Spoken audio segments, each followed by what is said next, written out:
Good morning. Happy Sunday. Sunday is not the Sabbath. It was changed by, I don't remember the Pope's name, but I believe it was like 1892. The Catholic Pope changed Saturday worship to Sunday worship. Very disrespectful, because one of the commandments is to keep the Sabbath holy. And if you are worshiping on the wrong Sabbath, then you are going to negate the real Sabbath and change what you do. You know what I'm saying? If Saturday is now your day of fun, now you're disrespecting God. Anyways, so check this out. Oh, I cut my hair. Boom, boom, boom. Wasn't too bad, but about to go get a mirror for the back. I don't think I really ruined it, but some room for improvement. I hope everyone is encouraged. I want to speak on behalf of motivations and just staying encouraged, because ultimately it's always easy to make excuses why you can be sad.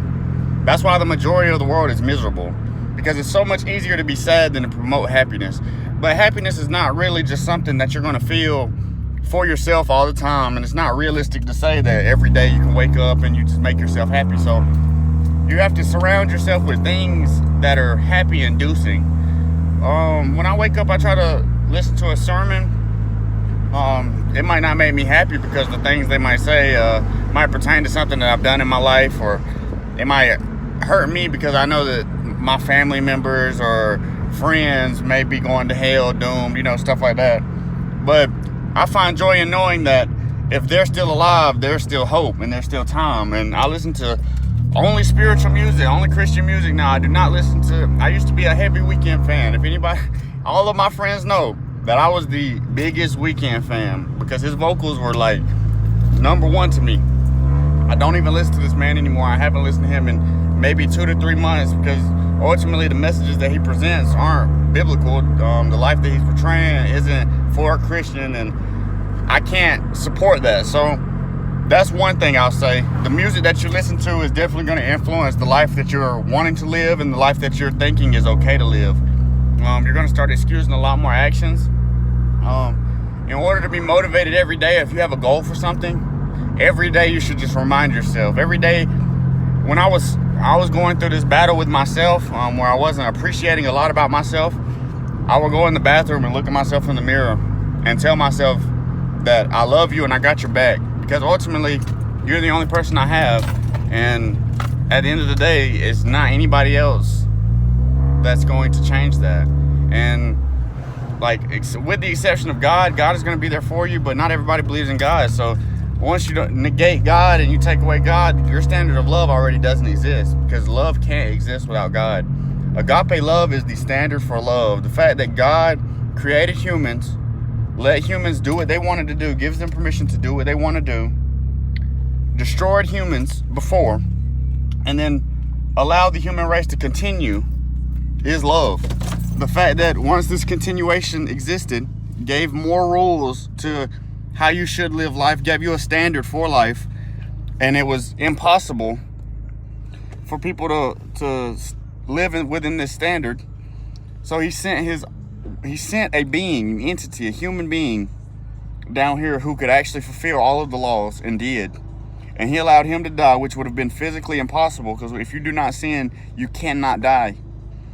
So he had to give up his spirit. Jesus Christ died, was resurrected for accomplishing his mission of not being able to die. But it was all for the sole purpose of those who sin. Now, the biggest thing that's going to motivate you and encourage you is waking up every day and choosing against sin. Even if you don't believe in God, you know what's wrong, because it's written on our hearts. That's why you can freely disregard God, but still know, if I kill your mama, that was not a right thing to do. Or if I come steal, you still know that that's not the right thing to do, etc., etc. I can keep going with all 10, but I don't think I need to, because I think you get the point. But ultimately, once you choose Jesus, you are no longer choosing sin. You are not actively wanting to have habitual sin, and choosing habitual sin over Jesus Christ is a fact that you are not a Christian. You are not a true Christian if you can understand that Jesus Christ did all of this for you, and you actively, willingly participate in sin. Because you're just disrespecting God and you're not loving God. Because if your mother told you every single day, do not wear certain type of clothing, and do not call me, I don't know, by my first name. And then you walk in and you're like, good morning, Brenda, wearing the clothing she told you not to wear. That's strike one. You ask her, all right, mother, I'm sorry, forgive me. I changed my clothes. And then when you think she's not listening or you think she doesn't care anymore, the next day you choose for yourself, all right, I'm gonna wear that fit. Go back in the house. You might not call her Brenda, but you're still disregarding the rules that she already has in place for you. So you choose, all right, I'm gonna go change because I'm acknowledging that she is watching me. Forgive me, mother. Then the next day you walk in. What's up, Brenda? Wearing the same fit. You haven't learned. You're not showing respect, and respect is love. Love is respect, and that's just how it goes. Love is not a feeling of emotional compensation for somebody. Love is not just giving and doing for somebody, because you don't even necessarily have to do an action. It's the lack of the actions that you were doing that express the love. I used to be a very corrupt individual. I'm not even gonna lie. In these videos, I try to always, like, not necessarily dog myself, but expose myself, because I never want to project myself as if I'm somebody better, because I'm really not. I'm just a regular schmegular dude, an average light skin, as I say. And ultimately, you have to choose, like, do I want to be like everybody else? Or do I actually want to be different, like the Bible commands us to be? We are actually supposed to be set apart from the world. Therefore, we cannot participate in all the world's functions. We can't actively choose God and choose the world. So, are you willing to make your choice? That's the only question I have.